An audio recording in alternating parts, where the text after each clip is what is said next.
This is DZOE-TV11, a commercial TV station with 100 kilowatt transmitting power, owned and operated by Zoe Broadcasting Network Incorporated, with station license number BSD-0025-2024 REN, issued by the National Telecommunications Commission, valid until March 11, 2025. Zoe TV11 studios are located at the 22nd floor Strata 2000 building, Emerald Avenue, Ortigas Center, Pasig City, with transmitter at Barangay San Roque, Antipolo City. Zoe TV11 operates under the supervision of the following professional electronics engineers duly licensed by the Professional Regulation Commission. Engineer Antonio T. Soriano, PECE number 42. Engineer Vincent G. Ronquillo, PECE number 1199, and carried out by the following electronics and communications engineers and technicians duly licensed by the Professional Regulation Commission and National Telecommunications Commission. Engineer Rachel Ann S. Roque, ECE number 66327. Engineer Jed Ellison C. Zapanta, ECE number 62739. Engineer James Stephen M. Fabros, ECE number 70940.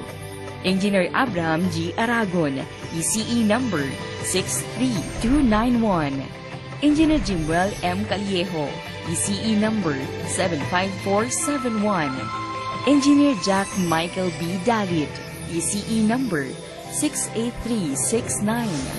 Charlie F. Perez, 06-1PHN-23257. Peter N. Basaliote, 06-1PNCR-23273. Gerard Lawrence O. Sandagon, 06-1PV-23313. All programs telecast on this station have been approved by the Movie and Television Review and Classification Board and are seen via satellite on 5 stations nationwide: DTV20 Cebu City, DTV20 Guimaras, DTV20 Cagayan de Oro City, DTV20 Davao City, DTV32 Baguio. This is Zoe TV11, now signing on.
Aming Ama, maraming salamat po sa panibagong araw na ito na inyong ipinagkaloob. Salamat po sa bagong lakas, sigla at biyaya na patuloy ninyong ibinibigay. Kami nagpapakumbaba, inihahandog ang aming sarili at itinatalaga po sa iyo ang araw na ito. Dalangin po namin na kami maging daluyan ng buhay, paglilingkod, pagpapala, at liwanag sa nakararami. Turuan mo po kaming lalong manatili sa iyong salita at samahan po kami nang sa gayon, higit na kami makaimpluwensya ng katotohanan. Kasihan mo po kami ng iyong Santong Espiritu upang lalo naming maisulong ang iyong kaharian at katwiran saan mang dako mo po kami dalhin. Punuin mo po kami muli ng pagmamahal sa iyo sa aming pagsunod. Dumaloy ang pag-ibig mo sa pag-abot at paglilingkod namin sa aming kapwa. Tulungan po kaming maging matapat sa lahat ng aming kilos at salita at makita ang integridad sa lahat ng aming ginagawa. Ito po ang aming samot dalangin sa pangalan ng iyong bugtong na anak na si Jesus, ang aming Panginoon at tagapagligtas. Amen.